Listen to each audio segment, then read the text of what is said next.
I want to go to my book review.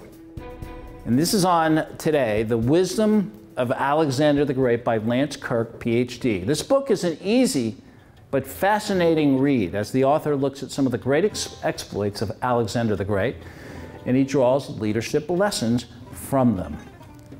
I want to focus on chapter 8 of the book, How to Capture an Impregnable Stronghold. The author begins the chapter by stating the obvious, that the definition of the problem is often the problem. If a rock is impregnable, then it is because we agree in advance that it is. Perception often equals reality. Now, after Alexander conquered the Persians, modern-day Iran, there were tribes in the east who still needed to be subdued. In the region west of the Indus River, and you can see it on the map there in Pakistan today, these tribes fled to the ancient and, quote, impregnable rock of Aornos. Now, legend had it that even the son of Zeus, Heracles, was not able to capture this rock.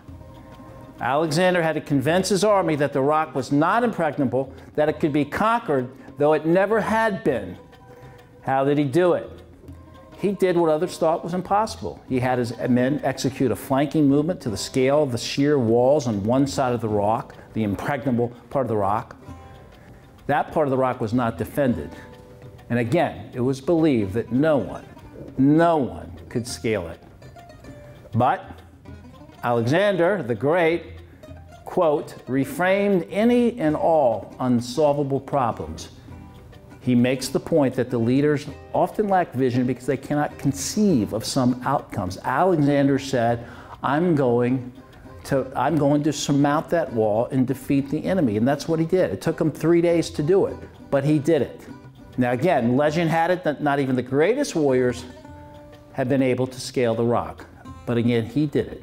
Took his army 3 days. They destroyed the enemy. He reframed the problem. He thought outside the box.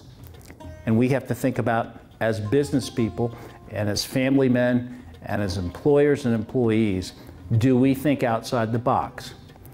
Do we think big? Do we have a real vision for our business and our life? Great book. I highly recommend it.